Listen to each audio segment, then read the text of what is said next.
Hello students, હું છું વિરાન રાજગુરુ અને આજે આપણે જોવાનું છે બીકોમ સેમ 1નું બિઝનેસ એકાઉન્ટિંગ 1 એટલે કે ધંધાકીય હિસાબી પદ્ધતિ 1. એમાં આપણે યુનિટ નંબર 3B એટલે કે ચાલુ ખાતા જોઈ રહ્યા છીએ. બરાબર છે, ચાલુ ખાતા હિસાબી પત્રક. એમાં આજે આપણે BS શાહનો દાખલા નંબર 13 જોવાનો છે. બરાબર, શું કહેવા માગે છે તો કે ગુણવંત અને મહેશ બંને વર્ષ 2020ના પ્રથમ 6 માસ દરમિયાન નીચે પ્રમાણે વ્યવહારો થયા છે.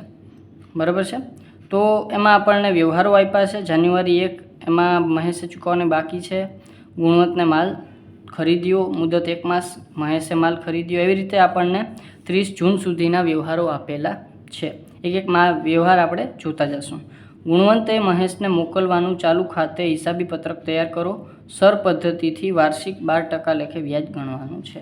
સર પદ્ધતિ, ગુણાકારની પદ્ધતિ, બરાબર, પેદાશની પદ્ધતિ, બધી પદ્ધતિ એક. બરાબર છે, તો આ પદ્ધતિ આપણે છે એ આપણે વ્યાજ ગણવાનું છે.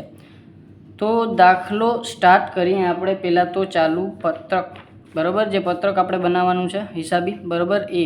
તો પહેલાં તો લેણદાર કોણ છે, દેવાદાર કોણ છે, તો આ પહેલાં અહીંયા વાંચીએ આપણે. ગુણવંત અને મહેશ વચ્ચે જે છે વ્યવહારો થાય છે અને પહેલાં આપણને કીધું છે મહેશે ચૂકવવાના બાકી. મહેશે ચૂકવવાના બાકી હોય તો મહેશ શું છે, આપણો દેવાદાર છે અને લેણદાર છે ગુણવંત. તો આપણે લખવાનું શું થાય તો કે મહેશનું ચાલુ ખાતે હિસાબી પત્રક કોના ચોપડે તો કે ગુણવંતના ચોપડે, લેણદારના ચોપડે દેવાદારનું હિસાબી પત્રક. બરાબર છે, ચાલો. અને બાકી વિગત નહીં તો તમને ખબર જ છે, તારીખ, પાક્યા તારીખ, વિગત, રકમ, રૂપિયા, પાક્યા તારીખથી આપણે ફોરવર્ડ મેથડ એટલે કે એને કહેવાશે આગોતરી પદ્ધતિ. બરાબર, તો આગોતરી પદ્ધતિ ફોરવર્ડ મેથડથી આપણે દાખલો ગણશું. કાંઈ કીધું નથી એટલે, બરાબર છે, પણ ફોરવર્ડ મેથડથી જ આપણે મોટા ભાગે દાખલા ગણશું, જો કંઈ ચોખવટ નહીં કરેલી હોય તો. બરાબર છે, તો દાખલો સ્ટાર્ટ કરીએ. આવી જ રીતે મેં તમને કીધું એ પ્રમાણે સુધીના દિવસો અને પેદાશ. પેદાશ એટલે શું, એને તમે સરે કહી શકો. બરાબર છે, ચાલો. તો આ વસ્તુ ક્લિયર થઈ ગઈ એટલી. અને એટલા ને એટલા આપણા જમા બાજુ આપણા વ્યવહારો એટલે કે ખાના બનશે. પહેલું વ્યવહાર છે આપણો જાન્યુઆરી 1નો. શું કહે છે તો કે મહેશે ચૂકવવાના બાકી. તો આપણે અહીં 2020 પહેલાં તો યર લખી નાખું. બરાબર, જાન્યુઆરી 1 છે તો અહીંયા આપણે 1 લખું છું. બરાબર, અને ચૂકવવાના બાકી 1 છે એટલે અહીંયા હું 1 જ લખું છું. પાક્યા તારીખ પણ. અને ચૂકવવાના બાકી છે એટલે કે આપણે છે એ બાકી શરૂઆતની છે મહેશની. બરાબર, તો અહીં લખશું આપણે બાકી આગળ લાવ્યા. અને બાકી આગળ લાવ્યા રકમ છે આપણી પાસે 1350. તારીખની વાત કરી લઈ તો પાક્યા તારીખ આપણી જાન્યુઆરી 1 છે.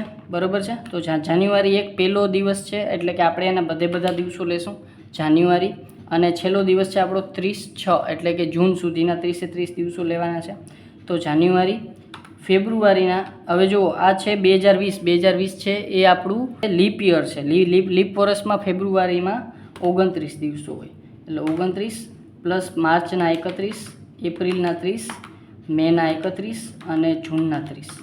બરાબર, તો 182 દિવસો આવશે. બરાબર છે, તો અહીંયા આપણે લખી નાખશું 182 દિવસો.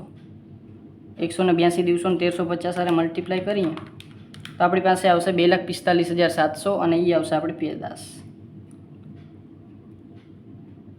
ચાલો સર કે બે પેદાશ ચેક્યો. એ પહેલો વ્યવહાર થઈ ગયો. બીજો જાન્યુઆરીનો 31નો વ્યવહાર છે.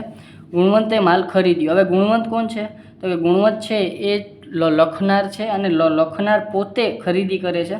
તો ખરીદી આવશે આપણી અહીંયા. બરાબર છે, તો અહીંયા આપણે લખશું 31 જાન્યુઆરી, અહીંયા 2020, અહીંયા 2020 અને 31 જાન્યુઆરી. અને 1 માસની મુદત છે એટલે જુઓ, હવે 1 માસની મુદત હોય તો આપણે શું કરવાનું થાય તો કે હવે આપણને કોઈ પ્રોપર તારીખ નથી આપી, પ્રોપર દિવસો નથી આપ્યા. તો આપણે શું કરશું તો કે જાન્યુઆરીની આખર તારીખથી ફેબ્રુઆરીની આખર તારીખ, ફેબ્રુઆરીની આખર તારીખ 29 ફેબ્રુઆરી સુધી આપણે લંબાવવાનું થાય. પાક્યા તારીખ આપણી 29 ફેબ્રુઆરી થાય. હવે ગુણવંતે માલ ખરીદ્યો છે તો અહીં લખશું આપણે જ ખરીદી કરે એટલે કે ગુણવંત જ ખરીદી કરે છે એટલે ખરીદી. બરાબર, આપણે ખાલી ખરીદી લખશું. રકમમાં વાત કરીએ તો 900 રૂપિયાની ખરીદી થાય છે. દિવસોની વાત કરીએ તો 29/2થી આપણે દિવસો ગણવાના થાય છેક 30 જૂન સુધી. બરાબર, તો 29/2 એટલે ફેબ્રુઆરી તો આખો ફિનિશ થઈ ગયો. માર્ચ પહેલીથી આપણે સ્ટાર્ટ કરીએ તો માર્ચમાં 31 દિવસો હોય, એપ્રિલમાં આપણા 30 દિવસો હોય, મેમાં આપણા 31 દિવસો હોય અને જૂનમાં આપણા 30 દિવસો હોય. એટલે ટોટલ આપણા દિવસો થઈ જશે 122. અહીંયા આપણે લખશું 122 દિવસો અને એને ગુણ્યા 900, તો આ એ આવશે આપણા 1,09,800. તો અહીં લખશું આપણે 1,09,800.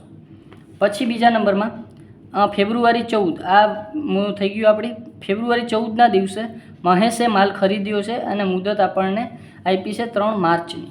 તો મહેશ માલ ખરીદે છે. જુઓ હવે મહેશ કોણ છે? તો કે મહેશ છે એ આપણો દેવાદાર છે, અને દેવાદાર માલ ખરીદે તો એ ગુણવંત માટે શું થાય? વેચાણ થાય. તો અહીંયા આપણે લખી નાખશું ફેબ્રુઆરી 14 એટલે કે 14/2, બરાબર. અને એની પાક્યા તારીખ છે 3/3, તો 3 માર્ચ એની પાક્યા તારીખ છે, બરાબર છે. તો હવે એ થશે આપણું વેચાણ. તો ગુણવંત માટે વેચાણ થશે, તો આ લખશું આપણે અહીંયા વેચાણ, બરાબર. પૈસા આપ્યા છે આપણને 450, તો અહીંયા આપણે 450 લખી નાખશું. દિવસોની વાત કરીએ તો 3 માર્ચથી આપણે ગણવાનું થાય. તો માર્ચમાં 31 દિવસો હોય, એમાંથી 3 દિવસ બાદ કરી નાખવાના, તો 3 દિવસ બાદ વધશે 28. હવે 28 દિવસ માર્ચના, એપ્રિલના પૂરેપૂરા 30 દિવસ, મેના 31 દિવસ અને જૂનના આપણા 30 દિવસ. તો એ આવશે 119 દિવસ. તો અહીંયા આપણે લખશું 119 દિવસ અને 450 સાથે મલ્ટીપ્લાય કરીએ આપણી પાસે 53,550 વધે. અહીં લખશું 53,550. પછી ફેબ્રુઆરી 14નું કામ થઈ ગયું. પછી 17 ફેબ્રુઆરીમાં આપણને કીધું છે કે મહેશે રોકડા ચૂકવ્યા. આ મહેશ રોકડા ચૂકવે છે તો ગુણવંત અહીંયા લખશે, કારણ કે રોકડ એના માટે આવે છે.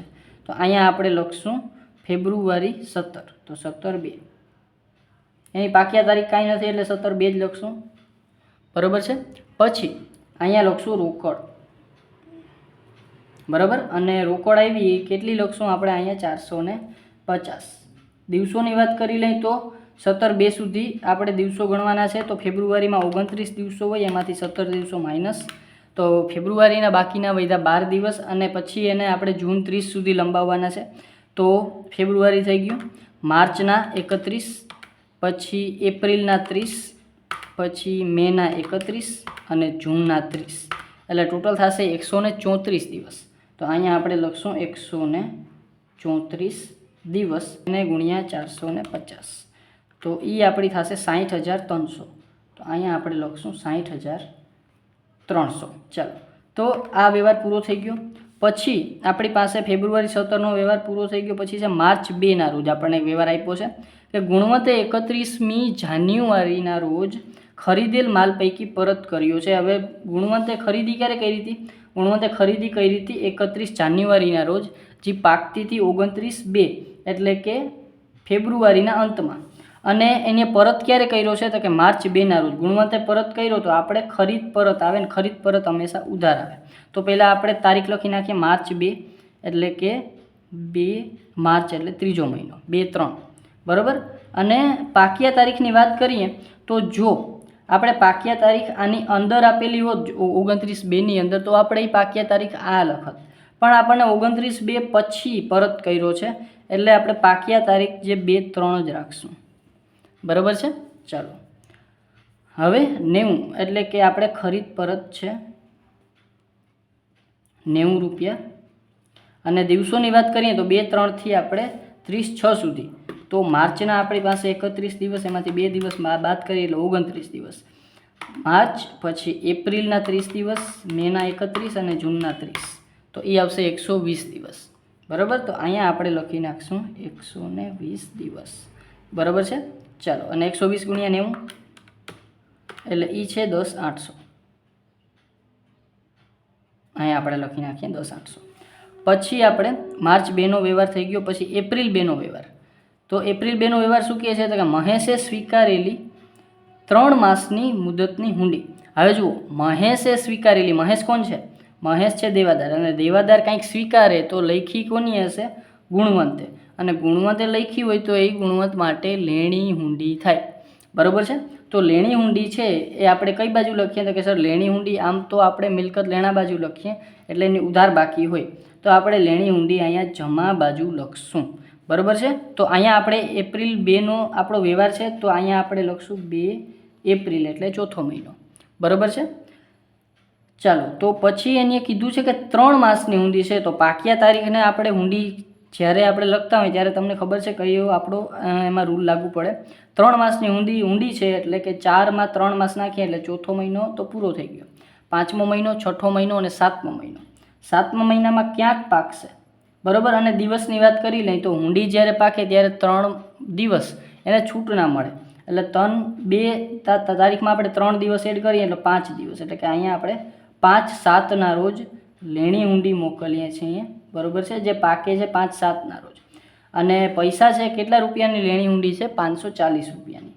તો અહીંયા આપણે 540 લખી નાખશું, બરાબર. હવે આપણે તારીખની વાત કરી લઈએ તો આ વસ્તુ ખૂબ જ ધ્યાનથી સમજવાની છે કે આપણે 5/7ના રોજ આ પાકે છે, બરાબર. અને આપણે આપણું જે પત્રક છે અથવા તો ખાતું છે ચાલુ ખાતું, એ ક્યાં સુધી બનાવીએ છીએ? 30/6 સુધી જ બનાવીએ છીએ.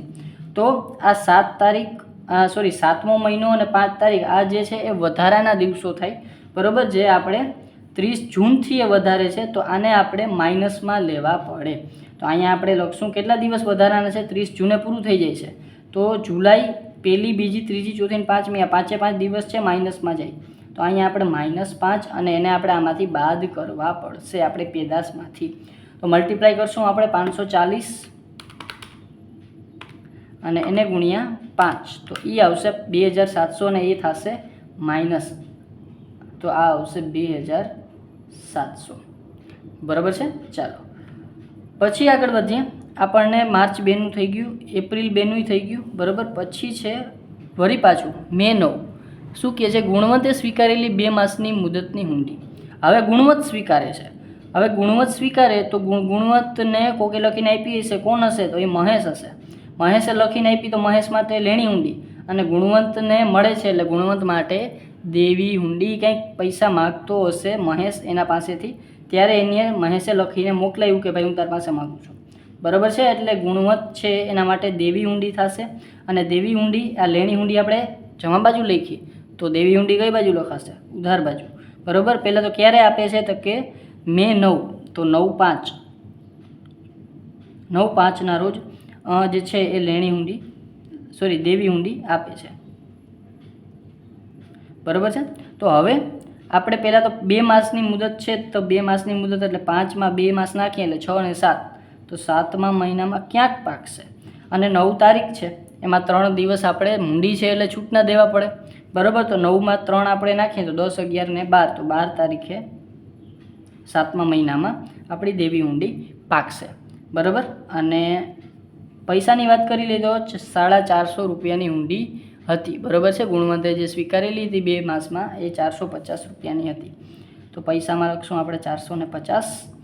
અને દિવસોમાં આપણે ગણતરી કરી લઈ 12/7થી આપણે ગણતરી કરવાની છે 30/6 સુધી. ચાલો આ એ ઉલટું થશે, બરાબર, કે 6થા મહિનામાં આપણું પત્રક પાકે છે અને આની પાકતી તારીખ 7મા મહિનામાં આવે છે, તો જે વધારાના દિવસો છે એ માઇનસ થશે. તો વધારાના દિવસો 30/6 એટલે 6થા મહિના પૂરેપૂરા, બરાબર. એ તો આયલા ગયા. પછી જે 1/7થી 12 તારીખ સુધીના છે ને વધારાના દિવસો એ માઇનસ થશે, તો માઇનસ થશે 12 દિવસો માઇનસ થાય, બરાબર છે.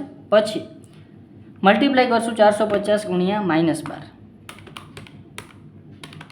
તો એ આવશે 540, પણ એ પણ કેવા આવશે? -540, અને આને હું જરાક બ્રેકેટમાં મૂકી દઉં એટલે છે આપણે થોડુંક વધારે સમજવામાં સરળતા રહીએ, બરાબર. તમે બ્રેકેટ કરો તો ખૂબ સારું, ના કરો તો માઇનસ તો કરવાના જ છે, બરાબર છે. ચાલો પછી આપણે છેલ્લો વ્યવહાર કીધું છે કે જૂન 30 મહેશે રોકડા ચૂકવ્યા. ચાલો જૂન 30 મહેશ રોકડા ચૂકવે છે, રોકડ આવે છે, ઉધાર આવે, પણ આમાં તો આપણે જમા લખશું, બરાબર છે. તો અહીંયા આપણે લખશું જૂન 30 એટલે કે 30/6નો વ્યવહાર, બરાબર. અને પાકે છે ક્યારે? કંઈ પાકતી તારીખ દીધી નથી એટલે 30/6ના રોજ જ પાકશે એવું આપણે કહી શકશું. હવે આપણે રોકડ મળે છે તો અહીં લખશું રોકડ. અને કેટલા રૂપિયા મળે છે? તો કે 225. ચાલો તો 225. દિવસની વાત કરીએ નહીં તો 30/6ના રોજ ચૂકવે છે, અને 30/6ના રોજ જ આપણું જે પત્રક છે એના દિવસો પૂરા થાય છે. તો બેના દિવસ સેમ છે એટલે અહીંયા કાંઈ આવશે નહીં, અહીંયા ડેશ, અને અહીંયા પણ એની કોઈ પણ જાતની પેદાશ છે, ઉપજ છે, ગુણાકાર છે એ આવશે નહીં, બરાબર છે. કારણ કે જ્યારે ચૂકવે છે, બરાબર, ત્યારે આપણું પત્રક પૂરું થાય છે, એટલે કે 2 સમયગાળો સેમ છે, એટલે અહીંયા કોઈ પણ જાતની પેદાશ છે એ ઉપજશે નહીં, બરાબર છે. એટલે આ વસ્તુ થઈ ગઈ. હવે બધી બાબતો એટલે કે બધા વ્યવહારો જોવાઈ ગયા છે, બરાબર છે. તો હવે આપણે ધીમે ધીમે આ પત્રક છે એ બંધ કરીએ અને આપણે છે એ શું કરવાનું છે તો કે 12% વ્યાજ આપણે સર પદ્ધતિથી ગણવાનું છે. તો પહેલાં તો સર પદ્ધતિ ગણવાનું છે, તો પહેલાં આપણે પેદાશ બંધ કરવી પડશે અને પેદાશનો જે તફાવત આવે છે એ પેદાશનો તફાવત આપણે છે એ લેવો પડશે. ચાલો, તો સૌ પ્રથમ આપણે પેદાશનું ટોટલ કરી લઈ. આપણને ખબર પડે જ છે કે ભાઈ અહીંયા 2 લાખ છે એટલે આ બાજુ ઓછું જ થવાનું છે. તો અહીંયા આપણે છે એ શું કરશું તો કે પહેલાં 2,45,700 પ્લસ 53,550 પ્લસ 10,800 અને આ માઇનસ થશે 5,400. ચાલો, તો એ આવશે 3,04,650. તો એનો ટોટલ હું અહીંયા લખું છું, જરાક 3,04,650 અને સામેની સાઈડ પણ આપણે ટોટલ લખી નાખીએ 3,04,650. હવે એમાંથી આપણે આ માઇનસ કરશું, બરાબર છે. તો 1,09,800 પ્લસ 6,300 માઇનસ 2,700, તો એ આવશે 1,13,400. તો પહેલાં ટોટલ આપણે આનું અહીં લખી નાખીએ 1,13,700. એમાંથી માઇનસ કરશું આપણે 3,04,650. તો એ આવશે 1,91,250. અહીંયા એક જ મિનિટ, આપણે છે એ 1,09,800 પ્લસ 60,300 પ્લસ એમાંથી માઇનસ કરશું 2,700 એટલે 1,67,400 આવે. ચાલો, 400 એમાંથી 3,04,650 માઇનસ કરીએ એટલે 1,37,250. ચાલો, તો અહીંયા આપણે 30/6 રોજ જે છે એ વ્યવહાર કરશું. અહીંયા કાંઈ નહીં લાગે ઉપજમાં, બરાબર. અહીંયા આવશે પેદાશનો તફાવત, બરાબર. પેદાશનો તફાવત છે આપણો 1,37,250 અને વ્યાજની વાત કરી લઈ તો હવે વ્યાજ બરાબર 1,37,250 એને ગુણ્યા કેટલા ટકા છે તો કે 12% આપણે વ્યાજ લેવાનું છે, બરાબર છે. ચાલો, તો 12% વ્યાજ અને એને ગુણ્યા કેટલા દિવસો તો કે 1 દિવસ એના છેદમાં 366. શું કામ કે આપણો લીપ યર છે, બરાબર, ફેબ્રુઆરી, એટલે 100 જે છે એ 366 આપણે લેશું એટલે 1,37,250 ગુણ્યા 12% અને એને ભાંગ્યા 366 એટલે 45, બરાબર. 45 રૂપિયા આપણું શું આવશે વ્યાજ આવશે. ચાલો, અને ફોરવર્ડ મેથડ છે એટલે જે બાજુ આપણું પેદાશનું ટોટલ વધારે આવે છે એ બાજુ આપણે વ્યાજ લખશું. તો અહીંયા લખશું આપણે 30/6, બરાબર. તો અહીંયા આપણે લખશું 30/6/2023, બરાબર. અને એમાં આપણે લખશું વ્યાજ કેટલા રૂપિયા છે તો કે એ આપણે 45 રૂપિયા. હવે આપણે આપણા રકમનું ટોટલ કરી અને જે બાકી આવે એને આપણે લઈ જઈશું. તો અહીંયા આપણે 1,350 plus 450 plus 90 plus 450 plus 45 total આવશે 2,385. તો અહીંયા લખી નાખશું આપણે 2,385 અને અહીંયા લખી નાખશું આપણે 2,385 અને અહીંયા આપણે આટલી વસ્તુ બાદ કરશું 900 450 540 પ્લસ 225 તો 2,115 માઇનસ 2,385 એ આવશે 270. આપણું બાકી આગળ લઈ ગયા 30/6 રોજ, બાકી આગળ લઈ ગયા, બરાબર. કેટલી આવશે તો કે 270. અહીંયા લખશું આપણે 270 અને આ જ વસ્તુ આપણે અહીંયા ક્યાંક લખી નાખીએ, બરાબર. જ્યારે આપણે કરશું 1/7 રોજ, બરાબર, ત્યારે બાકી આગળ લાવ્યા કેટલા તો કે 270, બરાબર છે. તો આ થઈ ગયો આપણો દાખલા નંબર 13, બરાબર છે. છતાં કાંઈ પણ જાતનો ડાઉટ રહી જાય તો મને કોમેન્ટ બોક્સમાં જરૂરથી પૂછી લેજો અને જો વિડીયો ગમ્યો હોય તો લાઈક કરજો, શેર કરજો તમારા ફ્રેન્ડ્સ સાથે અને સબસ્ક્રાઈબ આ ચેનલને જરૂરથી કરી નાખો જેથી કરીને આવતા વિડીયોઝ છે એ તમને સરળતાથી મળી રહે.